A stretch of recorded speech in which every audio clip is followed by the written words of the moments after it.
மண்ணில் நல்ல வண்ணம்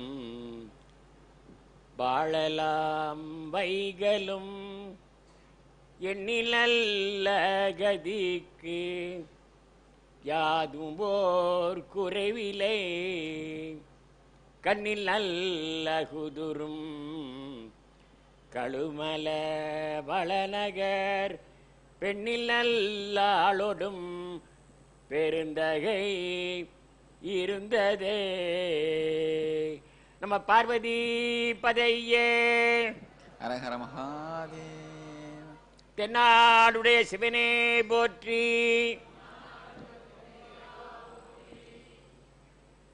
மெய் என்பர்களே, அருமை தாய்மார்களே, சகோதரிகளே, நித்யானந்தர் பீடத்தினுடைய அருமை பக்த பெருமக்களே, தொண்டர் பெருமக்களே,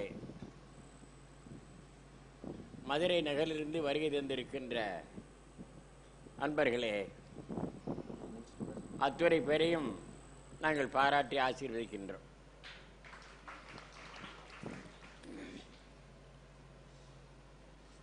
நமது மதுரை ஆதீனத்தினுடைய வாரிசாகவும் 293வது குருமகா சன்னிதானமாகவும் அறிவிக்க பெற்று பட்டம் சூட்ட பெற்று இன்றைய தினம் 27/5/2012 நாள் இந்த ராஜசபையில் எழுந்தருளி இருக்கிற ஸ்ரீ பரமஹம்ச ஸ்ரீ நித்யானந்த ஸ்ரீ ஞான சம்பந்த தேசிய பரமாச்சாரிய சுவாமிகள் 38ஆம் ஆண்டு ஆட்சி பீட நிறைவு விழா இங்கே கொண்டாடப்பட்டு வருகிறது.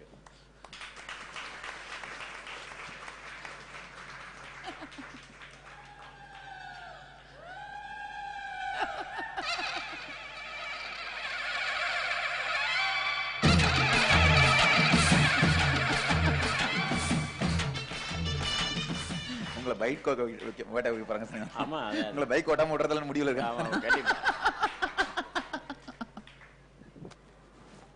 இந்த விழாவானது எல்லாம் வல்ல சிவபெருமானுடைய பார்வதி தேவியாருடைய பேரருளால் அவர்கள் மூலமாக தூண்டப்பெற்று நடைபெற்றுக் கொண்டிருக்கின்றது. ஒரு ஆதீனத்திலே இளவரசராக பட்டம் பெற்று குருநாதரிடத்திலே எப்படி பணிந்து பவியமாகி உத்தரவை கேட்டு என்ன கஷ்ட நஷ்டங்கள் இருந்தாலும் கூட அதையெல்லாம் பொறுத்து சகித்து குருநாதருடைய வாக்கே வேதம் என்று சொல்லக்கூடிய வகையிலே 1975ஆம் ஆண்டு முதல் 1980 மார்ச் 14ஆம் தேதி வரை எங்களுடைய அந்த இளைய சன்னிதானத்தினுடைய பீட வாழ்க்கை நடந்து முடிந்தது. எங்களுடைய குருநாதர் அவர்கள் சைவ சித்தாந்த பயிற்சியை அந்த 5 ஆண்டு காலத்திலே அளித்தார்கள். சிவபூஜை முறைகளை எல்லாம்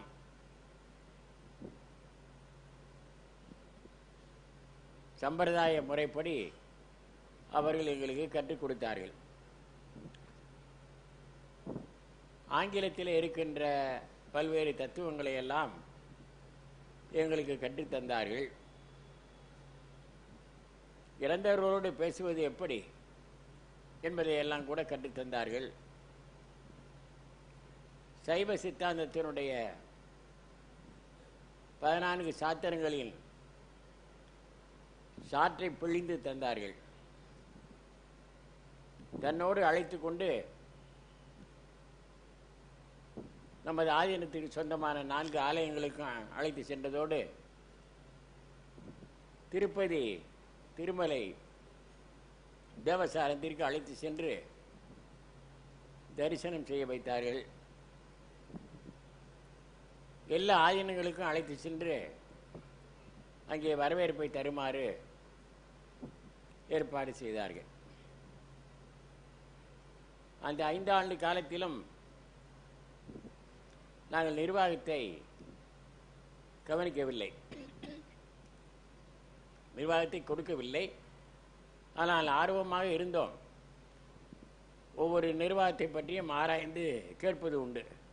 ஒவ்வொன்றுக்கும் பதில் சொல்வார்கள். நாளை சென்று வா என்று சொல்லி அனுப்புவார்கள். பார்த்து பற்றி இப்படியெல்லாம் இருக்கிறது, இது சீர்திருத்தம் செய்ய வேண்டும் என்று சொல்லுவோம். அது செய்வோமப்பா.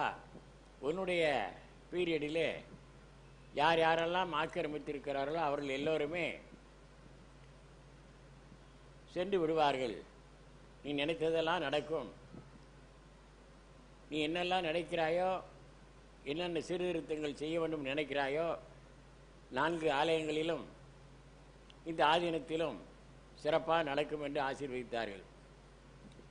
1980 மார்ச் 14ஆம் தேதி பரிபூர்ணம் ஆகிற போது சொன்னார்கள், நான் பரிபூர்ணம் ஆகிற பிறகு நீ அழக்கூடாது,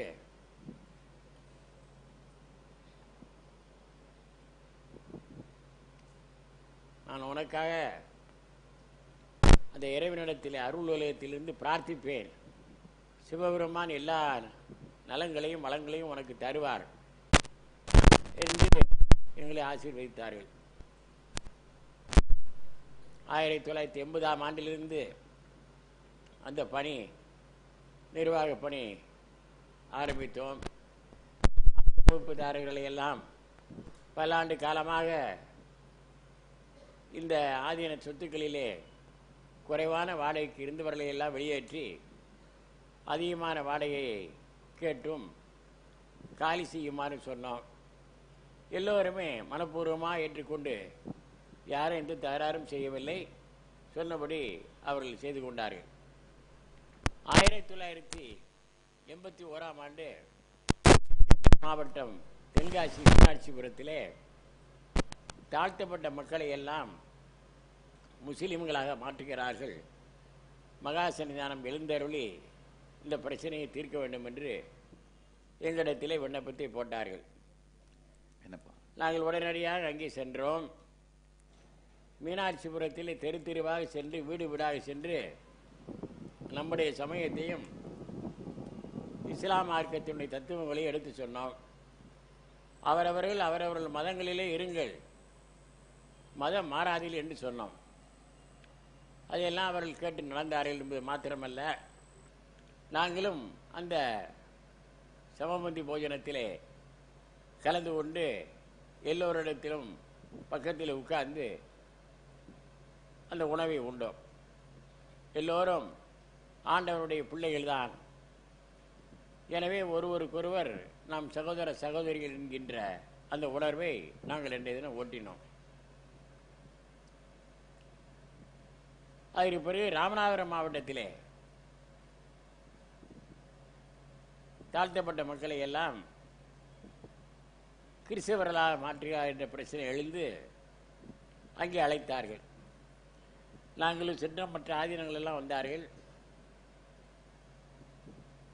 அங்கேயும் சென்று இந்த பிரச்சாரத்தை எல்லாம் மேற்கொண்டு அங்கேயும் ஒரு நல்ல சமாதானமான நிலையை ஏற்படுத்தினோம்.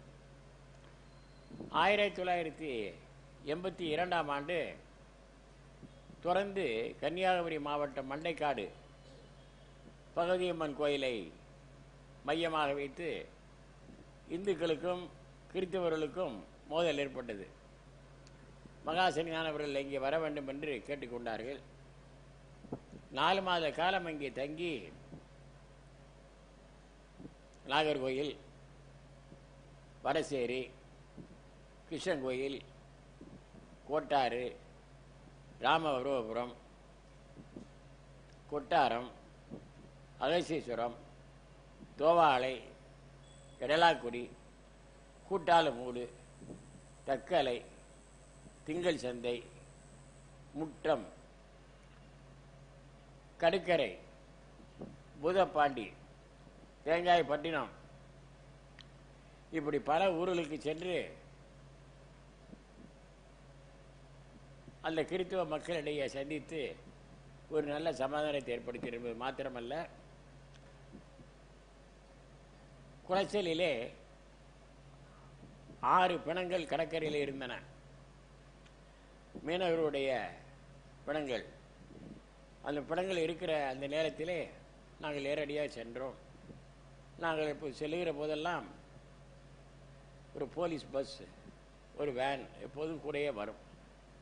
பின்னாலே வேன் வரும், முன்னாலே பஸ் செல்லும். அப்படி இருந்தது. மாவட்ட ஆட்சித்தலைவர் தான் எங்களுக்கு அந்த உத்தரவை வழங்குவார். நாங்கள் உத்தரவை எதிர்பார்க்காமலேயே நாங்கள் புறப்பட்டு விடுவோம்.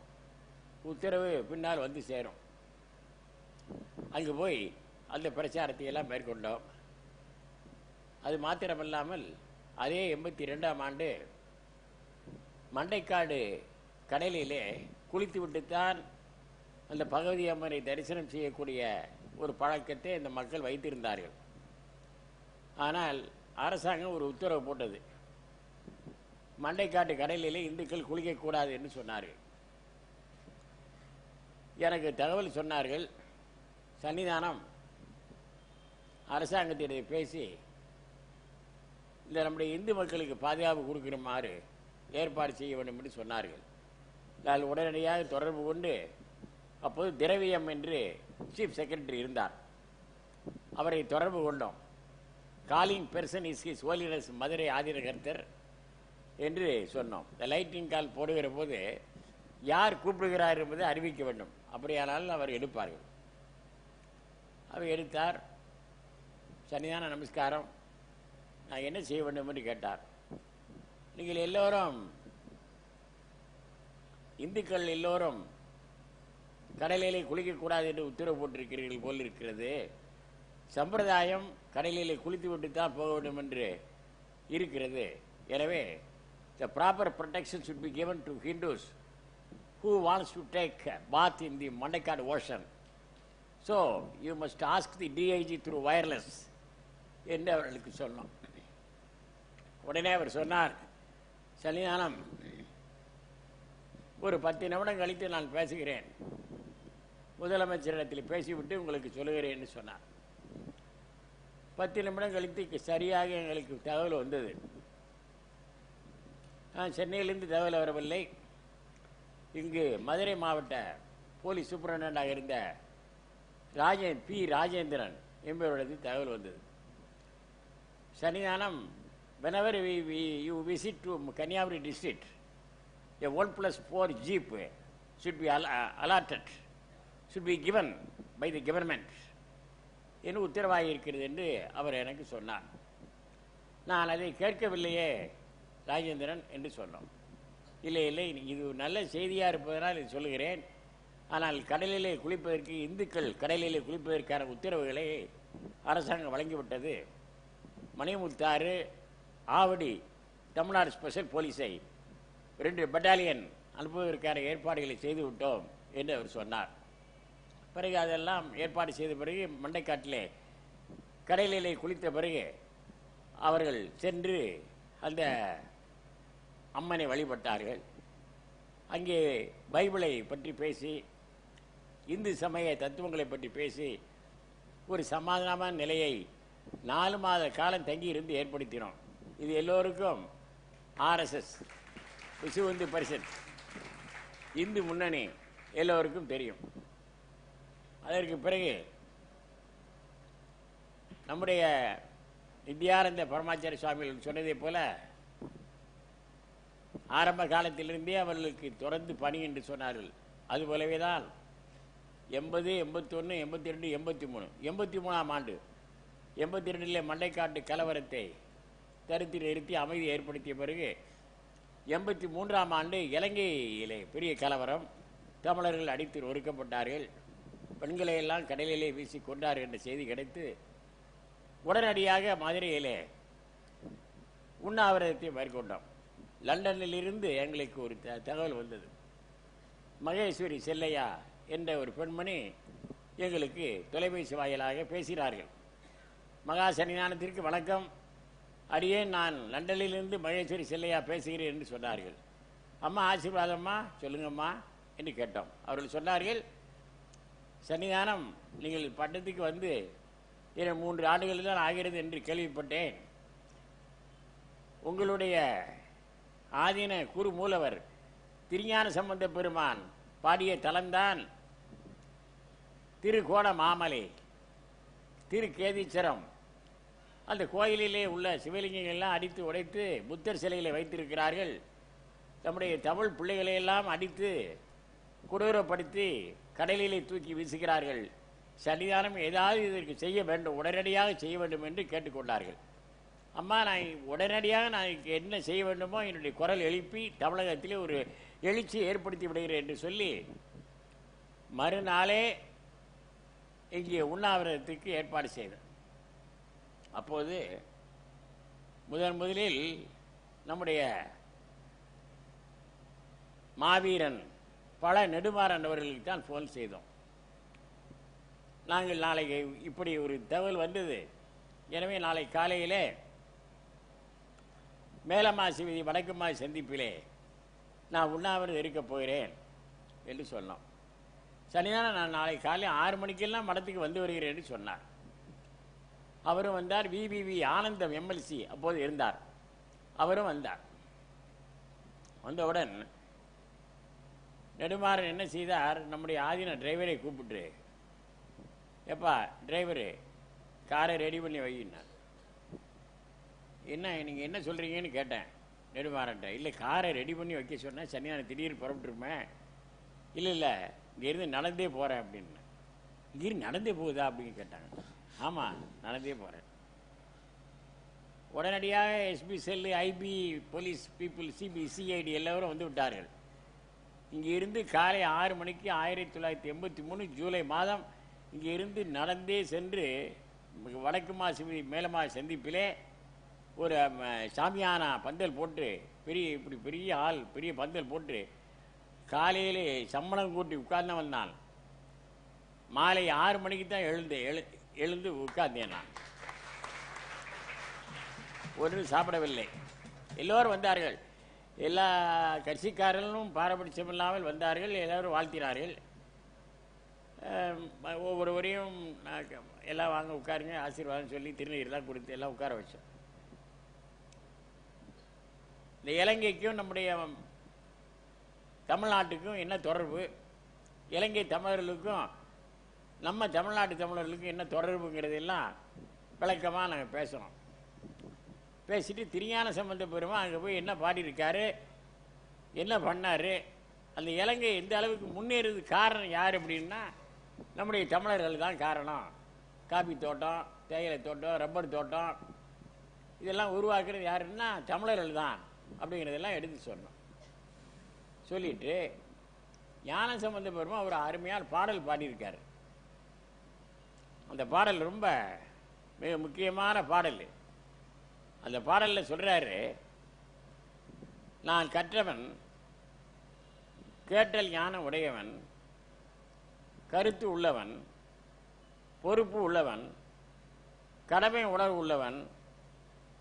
என்னுடைய 10 பாடல்களை யார் கேட்கிறார்களோ, யார் பாடுகிறார்களோ அவர்கள் முன்மனை அறுக்கப்பட்டு சிவன் உலகில் பொலிவோடு வாழ்வார்கள் என்று அந்த பாடல்களிலே சொல்லுவார்.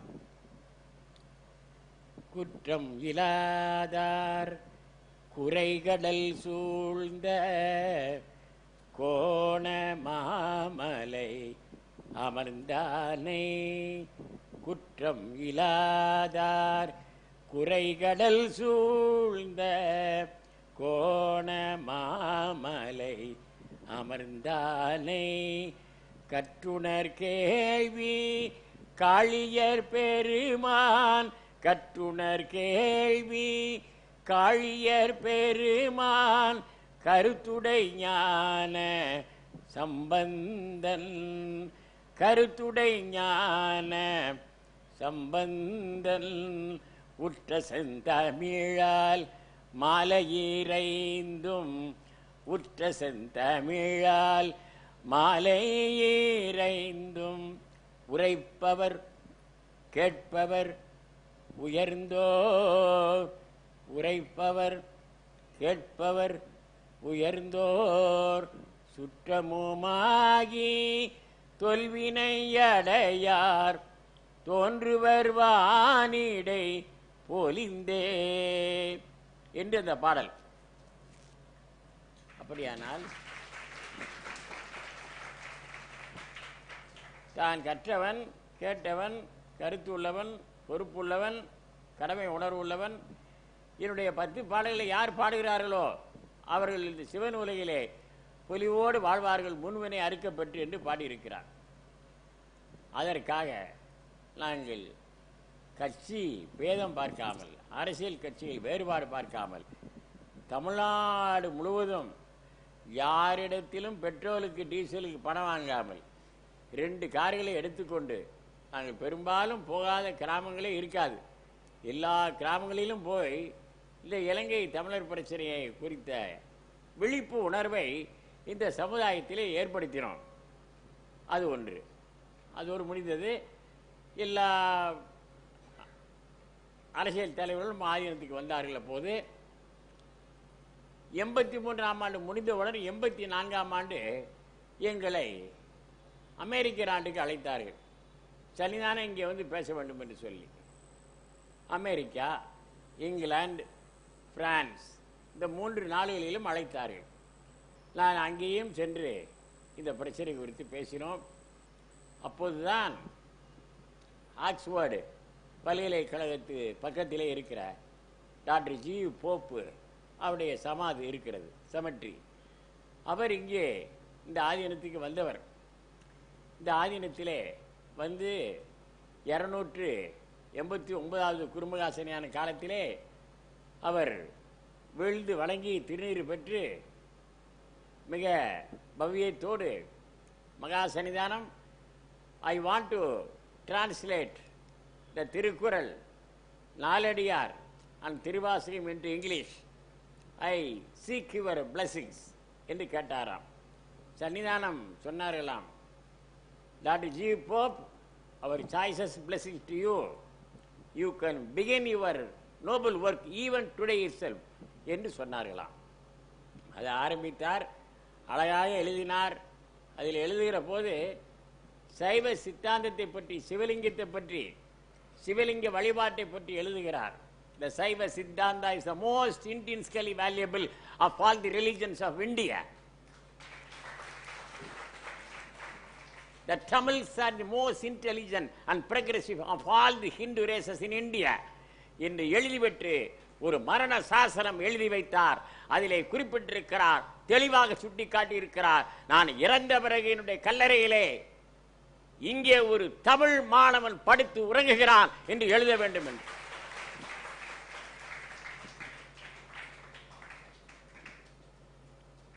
டாக்டர் ஜி போப் சாதாரண மனிதர் அல்ல, 80 வயதான முதியவர், ஆக்ஸ்போர்ட் பல்கலைக்கழகத்திலே MA பயின்றவர், ஒரு பாதிரியார், ஒரு பேராசிரியர் பெருந்தகை. அவர் எழுதினார், தன்னை ஒரு தமிழ் மாணவன் என்று சொன்னார். அங்கே எழுதப்பட்டிருக்கிறது அந்த கல்லறையிலே, the reverend father doctor G Pope MA did Oxford, here lies a Tamil student. அப்படியானால் நாம் இந்த உலகத்திலே எவ்வளவு கற்றுக்கொள்ள வேண்டிய விஷயங்கள் இருக்கின்றன, சிந்தித்து பாருங்கள்.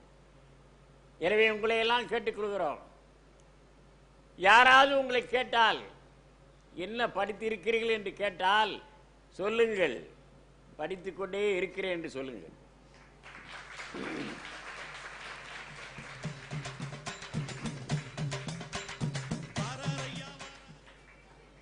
நம்முடைய நித்யானந்தா அவர்களை கேட்பது உண்டு, நாங்கள்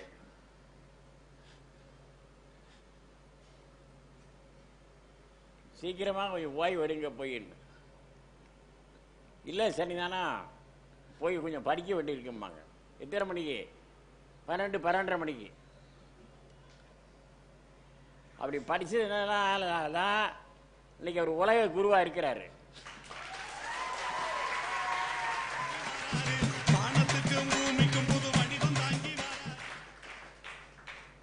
வராரியா வராரு, வேகமாக வராரு, கையில ஏந்தி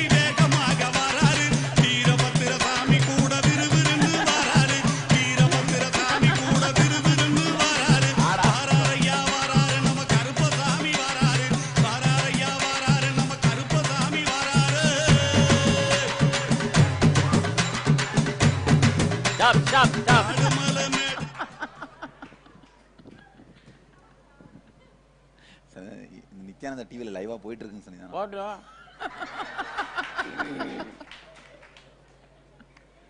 நம்ம நித்யானந்தா டிவியில தானே போகுது.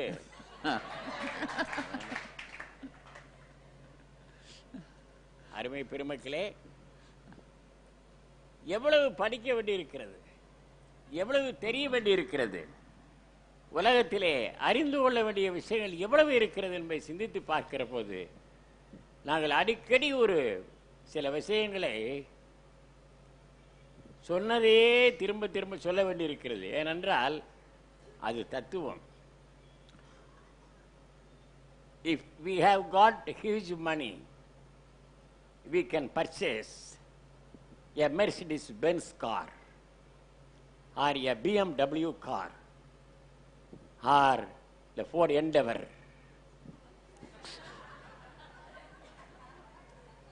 or we can construct a big bungalow. But it is absolutely impossible to purchase the maturity and wisdom through our huge money.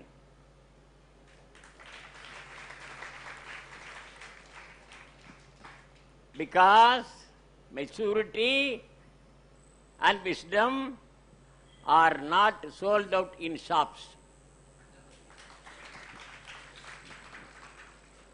These are not for sale. We must obtain the maturity and wisdom through experience, day by day, gradually given by the Almighty God.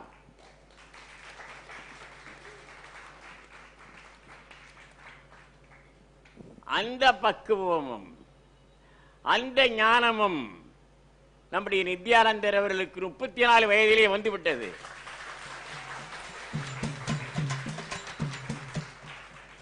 இது இந்த நாட்டில் இருக்கிற பல பேருக்கு புரியவில்லையே. அதுதான் எங்களுக்கு கவலையா இருக்கிறது. அவர் சொன்னார், இவர் சொன்னார் என்பதற்காக ஒருவரை எடை போடக்கூடாது. அருமை பெருமக்களே, நேரடியாக பேசி பார்க்க வேண்டும். உள்ள கிடைக்க என்ன நாங்கள் இருக்கிறோம் என்று சொன்னால், இந்த ஆதீனத்தினுடைய 292வது குருமகா சன்னிதானமாக எழுந்தருளி 40 ஆண்டு காலம் நெருங்கிக் கொண்டிருக்கிறது. நாங்கள் இதுவரை என்ன செய்திருக்கிறோம், என்ன தியாகம் செய்திருக்கிறோம், எந்தெந்த நாடுகளுக்கெல்லாம் சென்றிருக்கிறோம், இந்த ஆதீனத்தை எவ்வளவு முன்னேற்றி இருக்கிறோம், எவ்வளவு தொல்லைகளை, துன்பங்களை, சோதனைகளை, வேதனைகளை, வழக்குகளை சந்தித்திருக்கிறோம், எவ்வளவு அவதூறுகளை சந்தித்திருக்கிறோம் என்பதெல்லாம் வரலாறு இருக்கிறது. அருமை பெருமக்களே, எனவேதான் உங்களுக்கு சொல்லுகிறோம், வாழ்விலே உயர உயர மேலே போக வேண்டும் என்று சொன்னால் கஷ்டப்பட்டே ஆக வேண்டும், துன்பப்பட்டே ஆக வேண்டும், சோதனைகளை அனுபவித்தே ஆக வேண்டும். அதற்கு பொறுமை வேண்டும்.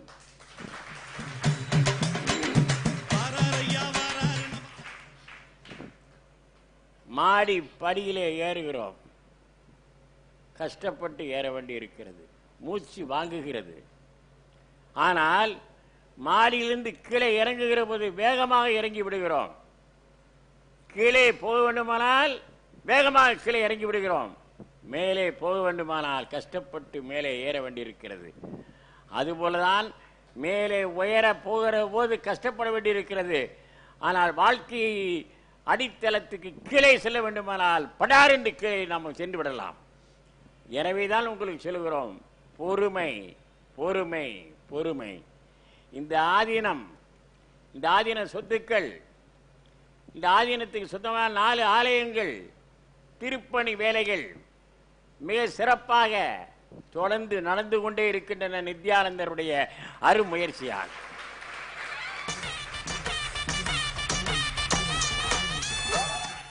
நாங்கள் சும்மா ஒரு சாதாரண ஒரு ஆளை பார்த்து பட்டம் கட்டவில்லை.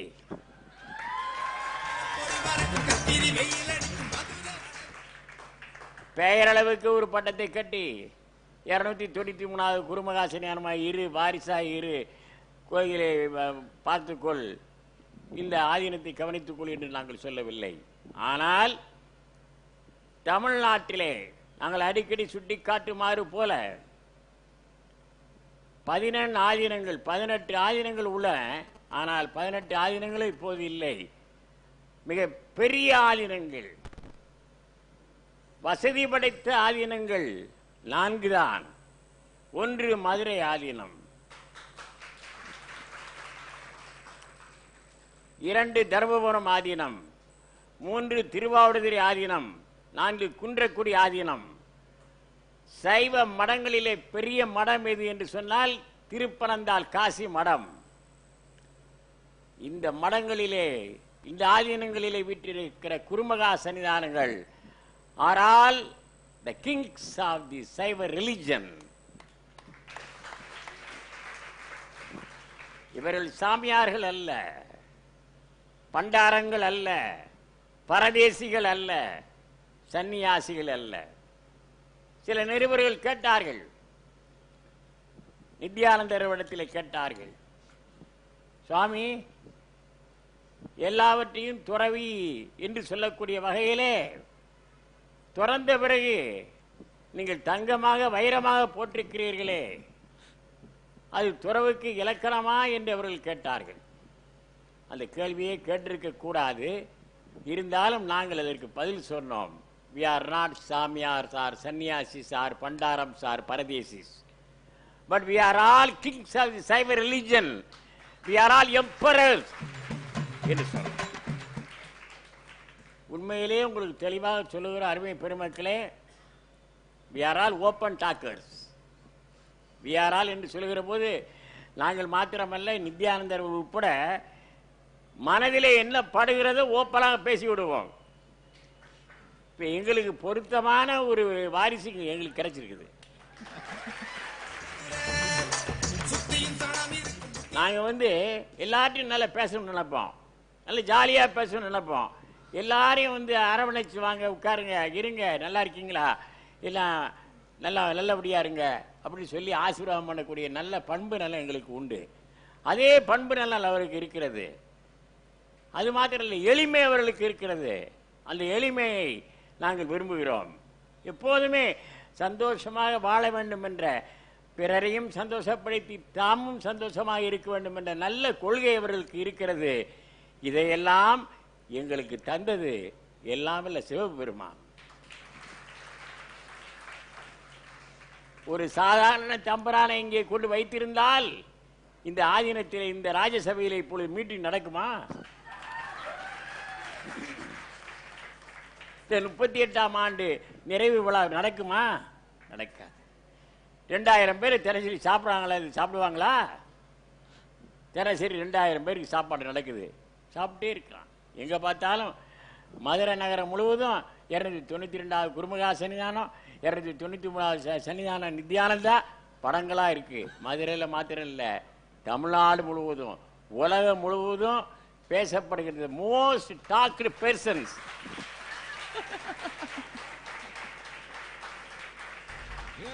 The most talked persons in this world is Madurai Adinam.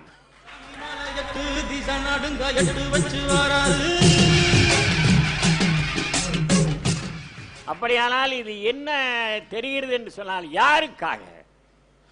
யாருக்காக இந்த நிலைப்பாடு ஆண்டவன் அமைத்திருக்கிறார் என்று சொன்னால், மக்கள் சமுதாயத்திற்காக அமைத்திருக்கிறார். மக்கள் நல்வாழ்வு பெற வேண்டும் என்று அமைத்திருக்கிறார் என்பதை நாம் மறந்துவிடக் கூடாது. அப்படியானால் அருமை பெருமக்களே, சிவபெருமான் பார்வதி தேவி என்று சொல்லுகிற போது திருஞான சம்பந்த பெருமானுடைய அந்த பிரசன்னம் நமக்கு இருக்கிறது என்பதை இந்த நேரத்தில் சுட்டிக்காட்ட விரும்புகிறோம். அவர்களுடைய பேரருள் இல்லையானால் நாம் எதையுமே செய்ய முடியாது. அது மாத்திரமல்ல, இந்த சொத்துக்கள் எல்லாம் இன்றைய தினம் நம்முடைய நித்யானந்தர் எவ்வாறு ஒவ்வொரு இடத்துக்கு நாங்கள் இருவரும் சென்று சுற்றி பார்த்து கொண்டு இருக்கின்றோம். இன்னும் பார்க்க வேண்டியிருக்கிறது.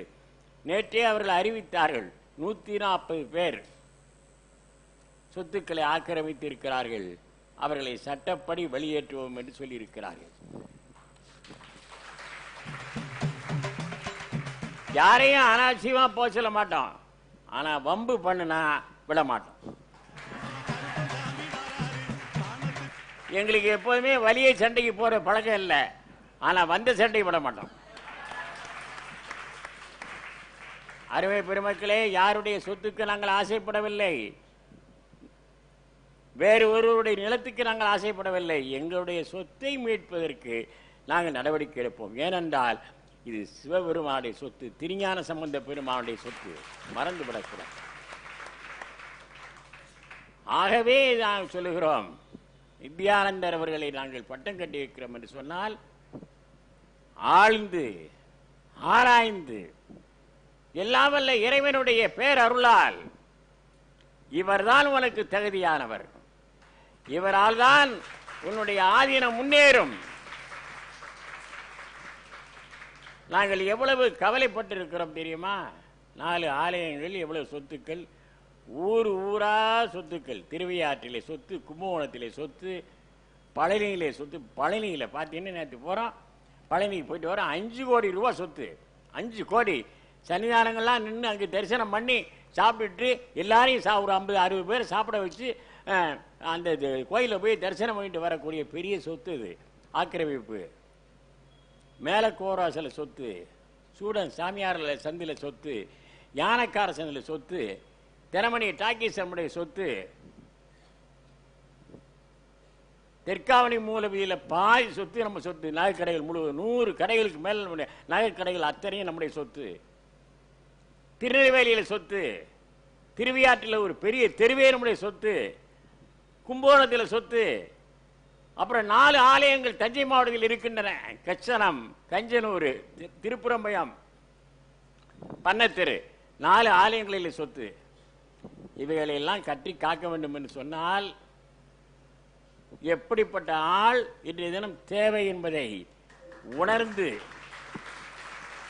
இறைவன் எங்களுக்கு உணர்த்தி அவர்களை பட்டச்சூட்டி இருக்கிறார் என்று சொன்னால் இதை மற்றவர்கள் அனைவரும் பல பேர் வாழ்த்துகிறார்கள், பல பேர் வரவேற்றிருக்கிறார்கள். பெரிய பெரிய ஆள், பெரிய பெரிய மேதைகள், பெரிய பெரிய கோடீஸ்வரர்கள் எல்லாம் தொலைபேசி வாயிலாக, கடிதங்கள் வாயிலாக, மகாசன்னிதானம் நீங்கள் எடுத்த முடிவிலே மாற்றமே இல்லை, சிறந்த முடிவு, நல்ல தேர்வு என்பதை சொல்லிக் கொண்டிருக்கிறார்கள். ஆனால் அறியாதவர்கள், புரியாதவர்கள், பொறாமைக்காரர்கள், சீப் பப்ளிசிட்டி விரும்புகிறவர்கள், இவர்கள்தான் இப்படி எதிர்ப்புகளை காட்டிக் கொண்டிருக்கிறார்களே தவிர வேறு யாரும் காட்டவில்லை. ஆகவேதான் உங்களுக்கு சொல்லுகிறோம், அருமை பெருமக்களே, வாழ்கிற காலம் குறுகிய காலம். ஒரு நித்யானந்தர் தான் தோன்றலாம், ஒரு 292வது குருமுகா சன்னிதானம் தான் தோன்றலாம். ஆனால் நல்லவர்கள், ஞான பெருமக்கள் இந்த உலகத்திலே வாழுகிற போது அவர்களை போற்றி மதித்து மரியாதை செய்ய தவறிவிட்டால் இந்த சமுதாயத்துக்கு பெரும் கேடு ஏற்படும் என்பதை நாங்கள் எச்சரிக்கிறோம். இதை நாங்கள் சொல்லவில்லை, வள்ளுவனை சொல்லியிருக்கிறான். பெரியாரை பேணாது ஒழியின் பெரியாரால் பேரா இடும்பை தரும் என்று சொன்னால். ஆகவேதான் சொல்லுகிறோம், அருமை பெருமக்களே, இந்த கூட்டத்திலே அவர்களை வைத்து நாங்கள் பாராட்டுகிறோம் என்று சொன்னால் ஏன் பாராட்டுகிறோம், ஏன் வாழ்த்துகிறோம் என்று சொன்னால் அதற்கு ஒரு திருக்குறள் இருக்கிறது. நீ நல்லவர்களை பாராட்ட நீ தயங்கினால், ஞானிகளை நீ போற்ற தயங்கினால், பக்கத்திலே உட்கார்ந்து நீ உரையாற்ற தயங்கினால் செய்வார்க்கில்லை பருவம் மடி செய்து மானம் கருத கெடும் என்று சொன்னான். குடி செய்வார்க்கில்லை பருவம் என்று சொன்னால் இந்த சமுதாயத்திற்கு நீ பணி செய்யக்கூடிய வகையிலே நீ கேவலத்தை நினைத்தால், அவதூறுகளை நினைத்தால் நீ பணி செய்ய முடியாது. குடி செய்வார்க்கில்லை பருவம். கால நேரம் பார்க்காதே. நம்ம ஆதீனத்தில் ராகு காலம் பார்க்கறது இல்லை, யமகண்டம் பார்க்கறது இல்லை, குழியை பார்க்கறது இல்லை. நாங்கள் ரெடி ஆகிட்டோமா உடனே காரில் ஏறி போயிட்டு இருப்போம் வண்டியில். ஏன்னா எங்களுக்கு வேயிறு தோலைமுங்க விடமுண்ட கண்டன் பாடல் இருக்கு, கோளறுப்பு திருப்பதியும் இருக்கு, எங்கள் குருமூலவர் பாடின பாடலே இருக்கு. அதை வச்சுக்கிட்டு நாங்கள் போயிட்டே இருக்கிறோம். அதனால நீங்கள் எல்லாருமே என்ன செய்யுங்க, ராகு காலம் குழியை எதுவுமே பார்க்க வேண்டிய அவசியம் இல்லை, எல்லாம் வெற்றி ஆயிரும். ஆகவே பெருமக்களே, நல்ல காரியங்களை தொடர்ந்து செய்ய வேண்டும். இதுதான் பணி. மருத்துவ பணி, கல்வி பணி, இந்த பசி பணி இவைகளையெல்லாம் நீக்கிவிட்டால், கல்வி பணி இவைகளையெல்லாம் கொடுத்து விட்டால் இந்த சமுதாயத்துக்கு வேறு என்ன தேவை? உண்ண உணவு, உடுக்க உடை, இருக்க இடம், இதுதானே தேவை இந்த சமுதாயத்திற்கு. அதை நம்முடைய நித்யானந்த அவர்கள் செய்கிறார் என்று சொன்னால் அவரை செய்யக்கூடிய அளவுக்கு உருவாக்கி விட்டிருப்பது எல்லாம் வல்ல சிவபெருமான். மறந்து விடக்கூடாது. அவருக்கு பணம் மாத்திரமல்ல, மிகப்பெரிய பணம் மாத்திரம் அவரிடத்தில் இல்லை, மிகப்பெரிய மனமும் இருக்கிறது. அதை செய்து கொண்டிருக்கிறார். அது மாத்திரம் அல்ல, இரவு பகலை பார்த்தா உடனே கூட சிந்தனை, எந்த நேரத்தில் என்ன சிந்தனை பண்ணுவார். நாங்கள் இவ்வளோ நேரம் இருந்து பக்கத்தில் பார்க்குறோம், என்ன பண்ணுறாரு, பேசிக்கிட்டே இருப்பார். எனக்கே பிடிச்சி கையை பிடிச்சி ஹீலிங் கொடுப்பாரு. திடீர்னு என்ன செய்வார், சரிதானா இப்போ நாளைக்கு இங்கே பள்ளிக்கு போயிட்டு வந்துடும், திட்டமே கிடையாது. ஏதாச்சும் திடீர்னு உத்தரவு போடுறாரு. போயிடுவோமே, நான் உடனே உத்தரவு போட்டுருவேன். பல திட்டங்கள் இங்கே அங்கே பின்னாடி வந்து கட்டணம் கட்டிடுவோமா, சரியானத்துக்கு ஒரு இது எல்லாம் பண்ணிடுவோம்னு சொல்லி உடனே அது ஒரு உத்தரவு. இங்கே வாப்பா, அவங்களை கூப்பிடு, பிராணந்தாங்க வா, பிரம்மாங்க வா, ஆத்மாங்க வா, உடனே உத்தரவு. இது யாரால் முடியும்? இது எவரால் முடியும்? Quick in action, quick in thoughts.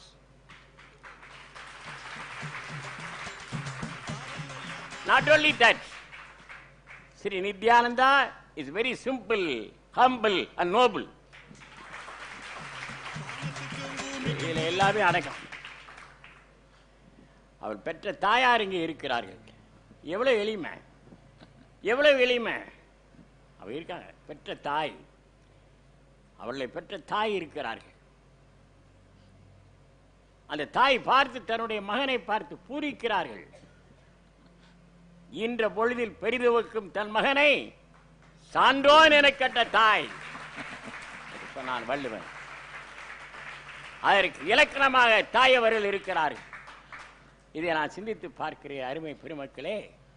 அப்படியானால் உலகத்திலே அதுக்கும் வள்ளுவன் சொல்லியிருக்கிறான், ஏண்டா நீ சாதாரண மனுஷனா தோன்றாதடா, இந்த உலகத்தில் பிறந்தா புகழோடு வாழுடா அப்படின்னா. தோன்றி புகழோடு தோன்றுக, அகதியிலார் தோன்றலில் தோன்றாமை நன்றுட்டான், பிறக்காமலே போடா அப்படின்னா. உலகத்தில் ஒரு Brahmin, we must be a prominent figure in this world, a prominent leader in this world. அதை எல்லாம் வல்ல இறைவன் எங்கள் இருவருக்கும் தந்திருக்கின்றான். நாளையே ஆவி பிரிந்தாலும் கூட எங்கள் மன நிறைவு, என்னுடைய ஆவி நிச்சயமாக நிம்மதியாக போய் சேரும் எல்லாம் அல்ல சிவபெருமானிடத்திலே. காரணம் என்னவென்று சொன்னால், நாங்கள் என்ன நினைத்தோமோ, என்ன திட்டம் போட்டோமோ அது நிறைவேறிவிட்டது.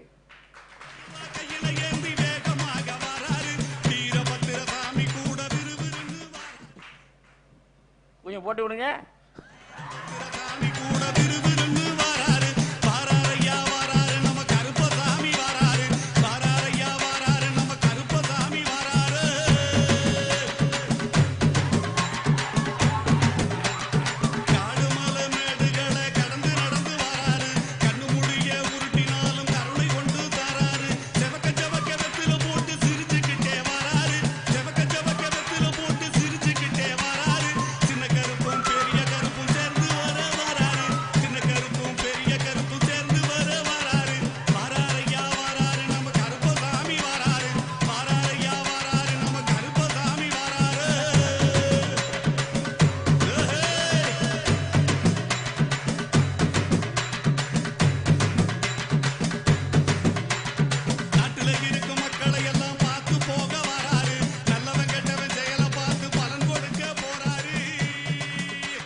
அருமை பெருமக்களே, இப்படியெல்லாம் ஆடலாமா என்று கேட்கிறார்கள். ஞானசம்பந்தர் சொல்லுங்க, ஆடிப்பாடி அண்ணாமலை கவிதை. ஞான எங்களுடைய ஆதீன குருமூலவர் ஞான சம்பந்த பெருமானே சொல்லியிருக்கிறார், ஆடி பாடி அண்ணாமலையை கை தொழுவோமே சொல்லியிருக்கிறார். போதுமா? அது மாத்திரம் இல்ல, இந்த ஆட்டம் யாருடைய ஆட்டம்? It is a dance of lord Nataraja. Nataraja பெருமானுக்கு பேர் என்ன தெரியுமா? The cosmic dancer. The cosmic dancer. பரதநாட்டியத்துக்கு பேரே இந்த காஸ்மிக் டான்ஸ் ஆஃப் சிவான்னு பேரையா. தெரியாம பேசாதீங்க, நாங்க என்டைய தரமா ஆடிக்கிட்டே தான் இருப்போம். போ.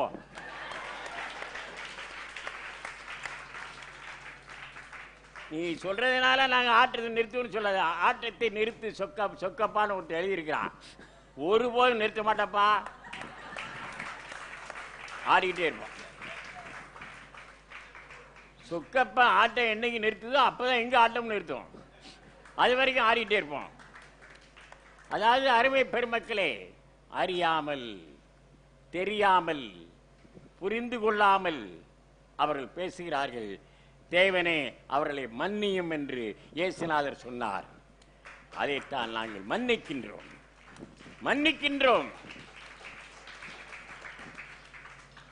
எவ்வளவு பெரிய காரியங்கள் நடந்து கொண்டிருக்கின்றன இந்த ஆதீனத்திலே. எவ்வளவு பெரிய இந்த இருவரும் எவ்வளவு பெரிய ஆளுங்க, என்னென்ன காரியங்கள் பண்ணிட்டு இருக்கிறாங்க. அவருக்கு 1,20,00,000 பேர் இந்த உலகத்தில் சீடர்கள் இருக்கிறாங்க. ஏற்கனவே ஒரு தியானப்படம் அமைத்து இதாவது 1500 ஆண்டுகள் ஆச்சு. ஆனா 10 ஆண்டுகளுக்குள்ளேயே ஒரு தியானப்படத்தை பெங்களூரில் அமைச்சு பல கோடி மதிப்புள்ள கட்டடங்களை கட்டி 150 நாடுகளை சென்டர்ஸ் அமைச்சு அங்கெல்லாம் சீடர்களை உருவாக்கி யார் செய்ய முடியும்? 500 நூல்கள் எழுதியிருக்கிறார். 500 நூல்கள் எழுதியிருக்கிறார். ஆங்கிலத்தில் தமிழ் எழுதியிருக்கிறார்கள். வெள்ளைக்காரர்கள் வெளிநாட்டுக்காரர்கள் அத்தனை பேர் இங்க வந்திருக்கிறாங்க. அப்படியே எப்படி போகுது? இங்க இருந்து விக்கிரகங்கள் எல்லாம் வெளிநாட்டுக்கு அமெரிக்கா, இங்கிலாந்து, மலேசியா, சிங்கப்பூர், பல நாடுகளுக்கு, லாஸ் ஏஞ்சல்ஸ் போயிட்டே இருக்குது. விக்கிரகங்களா போகுது, மெட்டல்ஸ் போகுது, கல் விக்கிரகங்கள் போகுது. யாரும் இதுவரைக்கும் எத்தனையோ குருக்கள் எல்லாம் இங்க நாட்டில் இருந்திருக்கிறாங்க. ஆனா யாரும் வெளிநாட்டில் போய் கோயில் அமைக்கவே இல்லை, நித்யானந்தரை தவிர.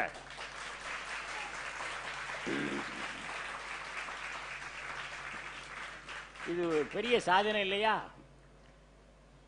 கோயில் அமைத்தது மாத்திரமல்ல, தினசரி எங்க பிரார்த்தனை நடக்குது. அந்த மக்களுக்கெல்லாம் யாரு? நித்யானந்தர் தான் கடவுள். 5 கால பூஜை டெய்லி நடக்குது சார். எல்லா விக்கிரகங்களுக்கும் 5 கால பூஜை. எல்லா விக்கிரகங்களும் 5 கால பூஜை நடக்குது. வேற என்ன? இதை விட வேற என்ன வேணும்? எந்த சமய பணி வேற என்ன செய்ய வேண்டி இருக்குதுன்னு நான் கருதுறாங்க அவங்க. அதாவது நுனிப்புல் மேயக்கூடாது. அவன் சொன்னான் வள்ளுவன், ஏய் உருவத்தை பார்த்து எடை போடாதடா, உருவு கண்டு எல்லாமே வேண்டும், உருள் பெருந்தேர்க்கு அச்சாணி அன்னார் உடைத்துன்னா. இந்த பெரிய தேர் இருக்குல்ல கோயில்ல, பெரிய சக்கரமா இருக்கும், அதில் இவ்வளவு நீளத்தில் நீட்டிக்கிட்டு இருக்கும் ஒரு ஆணி. அதை பார்த்து இதை போய் இது ஒரு பெரிய இதாக்கும், இதுதான் தாங்குதாக்கும் அப்படின்னு நினைக்காத. அந்த ஆணி முறிஞ்சு போச்சுன்னா தேர் அவ்வளோ டவுன். அப்படியானா ஆளை பார்த்து எடை போடாத, சில பேச்சை வச்சு எடை போடாத, அது உள்ள என்ன இருக்குன்னு பாரு. இப்போ நித்யானந்தருடைய பேச்சும் எழுத்தும் தெரியுதே தவிர, சன்னிதானத்துடைய பேச்சும் எழுத்தும் உருவமும் தெரியுதே தவிர, சன்னிதானம் இதனால் வரை 40 ஆண்டு காலம் என்ன பாடுபட்டிருக்கிறாங்க, உழைச்சிருக்கிறாங்க, இந்த சமுதாயத்தில் என்னென்ன பணிகள் செய்தாங்க, எந்தெந்த நாடுகளுக்கு போனாங்க, என்னென்ன உழைச்சாங்க, எவ்வளவு முன்னேற்ற பணிகளை இந்த ஆதீனத்துக்கு ஆற்றிருக்காங்க, என்னென்ன வகைகளுக்காக குரல் கொடுத்திருக்கிறாங்க, எவ்வளவு போராட்டங்கள், ஆர்ப்பாட்டங்கள், மறியல்கள் இந்த சமுதாயத்துக்காக குரல் கொடுத்திருக்கிறாங்க, எவ்வளவு எதிர்ப்புகளை சம்பாதிச்சிருக்கிறாங்க, எவ்வளவு எதிர்ப்புகளை அது எதிர்நீச்சல் போட்டு வெற்றி கொண்டிருக்கிறாங்க. அதையெல்லாம் எண்ணி பார்த்தால் the people will surrender before us. Right, நாம் இனி குறை சொல்லக்கூடாது சன்னிதானத்தை. இப்படிப்பட்ட ஒரு சன்னிதானம் எங்கேயும் கிடையாதுங்கிற உணர்வு அவர்களுக்கு வரும். அருமை பெருமக்களே, ஏனென்று சொன்னால் சைவ சமயம் தாழுகிற போது, இந்து சமயத்திற்கு ஒரு கேடு வருகிற போது ஞான பெருமக்கள் தோன்றியே தீர்வார்கள்.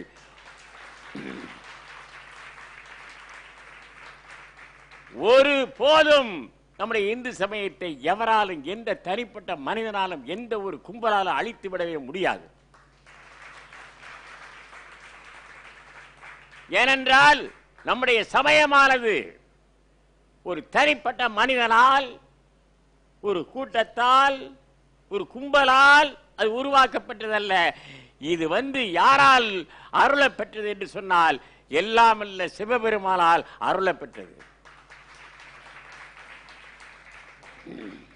என்று மனித சமுதாயம் தோன்றியதோ அன்றே உருவாக்கப்பட்டதுதான், அருளப்பெற்றதுதான் இந்து சமயம், சைவ சமயம்.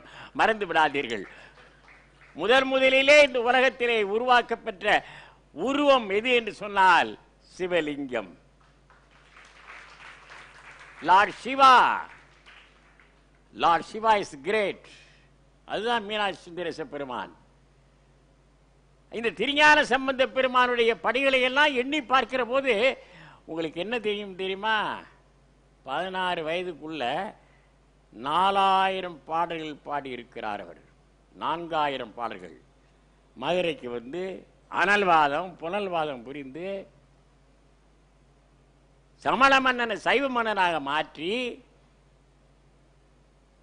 மங்கையர்க்கரசியாருடைய துணையோடு இந்த நாட்டில் திருநீர் பூசாதவெல்லாம் திருநீர் பூசுமாறு செய்து திருநீற்றுடைய மகிமையை சொல்லி இந்த மீனாட்சி கோயிலை இன்றைய தினவரை அது இருக்குதுன்னு சொல்லலாம். உண்மையிலே சொல்கிறோம், பெருமையாக சொல்லலை. திருஞான சம்பந்தர் தோன்றவில்லையா என்று சொன்னால் இந்த மீனாட்சி அம்மன் கோயில் இதற்குள்ளே கிறித்துவ கோயிலாக மாறியிருக்கும். சீத புனல் வயல் சூழ்ந்த திரு ஆலவாயன் திருநீரே, ஆலவாயன் திருநீரே, திரு ஆலவாயன் திருநீரே. ஜெய ஜெய சங்கர ஹர ஹர சங்கர ஹர ஹர சங்கர, ஜெய ஜெய சங்கர, ஜெய ஜெய சங்கர ஹர ஹர சங்கர ஹர ஹர சங்கர, ஜெய ஜெய சங்கர. ஆலவாயான் திருநீரே என்று பாடி மந்திரமாவது நீர், வானவர் மேலது நீர், சுந்தரமாவது நீர் என்று பதிகத்தை பாடி கூன்பாண்டியனுக்கு உற்ற சுரநோயை தீர்த்த பெருமகனார் திருஞான சம்பந்த பெருமான். A greatest healer in this world is Saint Tirunjana Sambandha. Likewise, our Nityananda is also greatest healer.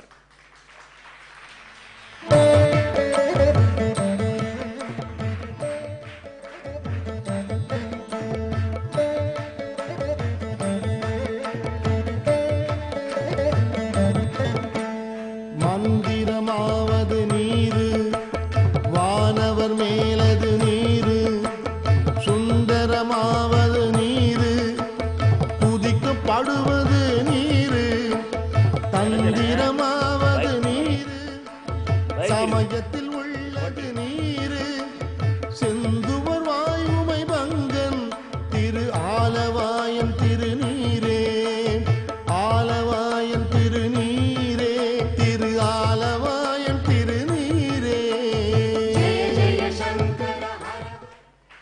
ஆகவே பெருமக்களே, திருஞான சம்பந்த பெருமானுடைய புகழை பரப்புவதிலும் திருஞான சம்பந்த பெருமானுடைய அந்த தேவார திருமுறைகளை பண்ணோடு பாடி மக்களிடத்திலே அதை பரப்பி எல்லோரையும் பாடச் செய்வதிலும் சைவ சித்தாந்தத்திலே இந்த உலக மக்களுக்கு விளக்கமாக உணர வைப்பதிலும் எல்லா மக்களையும் ஒன்றிணைத்து எல்லோரும் ஆண்டவனுடைய குழந்தைகள், நாம் அனைவரும் சகோதர சகோதரிகள் என்கின்ற அந்த உணர்வை ஏற்படுத்தவும் இந்த மதுரை ஆதீனம் தொடர்ந்து பாடுபட்டு வருகிறது.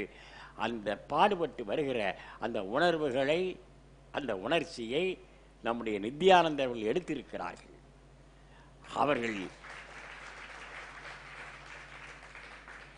மிக பொருத்தமான நபராக, நாங்கள் என்ன விரும்பினோமோ அதற்கு ஏற்ற நபராக அவர் இங்கே இணைந்திருக்கிறார் என்பது மாத்திரமல்ல, நாங்களும் புண்ணியம் செய்திருக்கின்றோம், அவரும் புண்ணியம் செய்திருக்கின்றார். ஏனென்றால் அவருக்கு கிடைத்த ஒரு குருநாதர் சிடு சிடு மூஞ்சியா இருந்தேன்னு சொன்னா எப்படி இருக்கும்? ஒரு ஆற்றல் இல்லாத, படிப்பறிவு இல்லாத, ஏதோ ஒரு சம்பிரதாயத்துக்குள்ள ஒரு குறுகிய வட்டத்துக்குள்ளே இருக்கிற அந்த குரு பீடத்தில் அந்த குருநாதராக இருந்தேன்னு சொன்னால் அவர் நல்ல முறையில் ஃபங்க்ஷன் ஆக முடியுமா? அவர் சிரிக்க முடியுமா? ஏன் என்ன சிரிச்சுக்கிட்டே இருக்கீங்களே, என்ன விஷயம் அப்படின்னு நான் கேட்க வேண்டியிருக்கோம். அதெல்லாம் இல்லாமல், அதாவது ஜாடிக்கு ஏற்ற மூடி, ஜாடிக்கு ஏற்ற மூடியாக அமைந்திருக்கிறார் என்று சொன்னால், அருமை பெருமக்களே, மதுரை ஆதீனத்திலே அவர்கள் இந்த வாரிசாக 293வது குருமகா சன்னிதானமாக எழுந்துள்ள இருப்பது இந்த உலகம் முழுவதும் இன்னும் 2 ஆண்டுகளுக்கு உள் உலகம் முழுவதும் பெரும்புகள் மதுரை ஆதீனம் பெறும் என்பதை தெரிவித்துக் கொள்கிறேன். சிவபெருமான் பார்வதியார் சும்மா விடமாட்டார்கள். திருஞான சம்பந்த பெருமான் ஆற்றிய பணிகள் மீனாக போய் விடாது. ஆனால் இடையிலே சில கஷ்டங்கள், சோதனைகள் எல்லாம் வரும். அதை பற்றி நாங்கள் we don't care. அதை பற்றி சட்டை செய்வதை போவதில்லை. கொசுவுக்கு பயந்து ஊரை விட்டா போக முடியும்? சாக்கடை இருக்கிற வரைக்கும் கொசு இருக்கும். அதனால சாக்கடைகளை பற்றி நான் சட்டை பண்ண வேண்டிய அவசியம். பினாயில் தெளிக்கணும், மருந்து தெளிக்கணும், தெளித்து அடிக்கடி போயிட்டு. ஆகவே பெருமக்களே, என்றென்றும் உங்கள் அனைவருக்கு எங்களுடைய ஆசீர்வாதம் உண்டு. எங்களுடைய பணிகள் தொடர்ந்து வெல்லும், தொடர்ந்து நடக்கும். ஞானிகளை எல்லாம் பார்த்தீங்கன்னா உங்களுக்கு நல்லா பாருங்க. நீங்கள் எங்களை பொறுத்தவரையில் ஒவ்வொரு நேரத்திலையும் ஒவ்வொரு தோட்டத்தில் இருக்கிறோம். சில நேரங்களில் இப்போ கொஞ்ச நாளாக கொஞ்சம் உடல்நல சரியில்லை. என்கிட்ட கூட சொன்னாங்க, சாமி சொன்னாங்க, சன்னிதானம் என்ன கலராக இருந்தது, என்ன பர்சனாலிட்டி. இது பழனியில் படங்கள் கொடுத்தாங்க. அந்த படத்தை பார்த்துட்டு, சன்னிதானம் ஒரு 10 வருஷம் முன்னாடி எப்படி இருந்திருக்கீங்க, எவ்வளவு அட்ராக்டிவ் ஃபிகராக இருந்திருக்கிறீங்க அப்படின்னு சொன்னாங்க. சரி சரி சரி. இந்த அட்ராக்டிவ் ஃபிகருக்கு ஏற்றபடி இந்த அட்ராக்டிவ் ஃபிகர் எனக்கு கிடைச்சிருக்கு.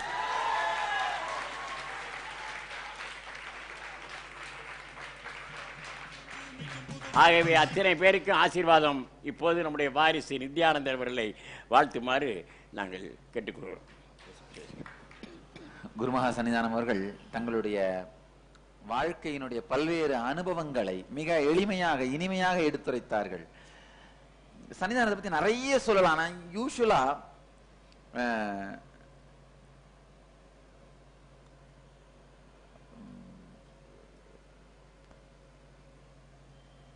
எந்த தலைப்பை எடுத்தாலும் மணிக்கணக்காக பேசி பழகியவன்.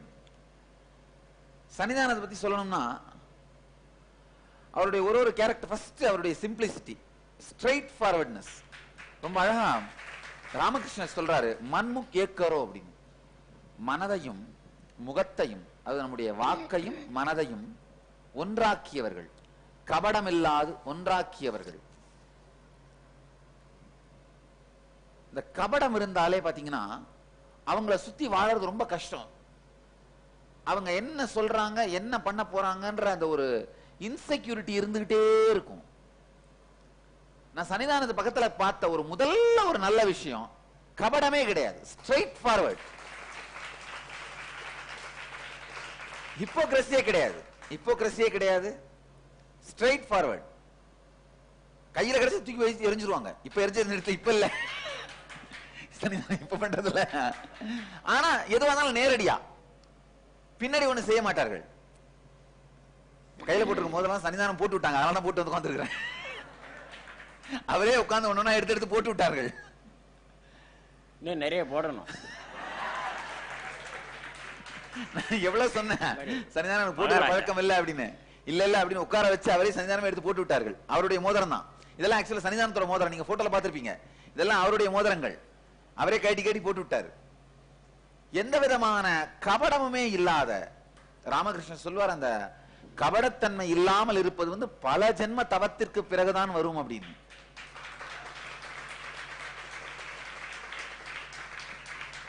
இந்த 38 ஆண்டுகள் யூசுவலாங்க நல்லா தெரிஞ்சுக்கோங்க. ஒரு மனிதனுக்கு வாழ்க்கை ஆரம்பிக்கும் பொழுது கபடத்தன்மை இல்லாம தான் இருப்பாங்க எல்லாருமே.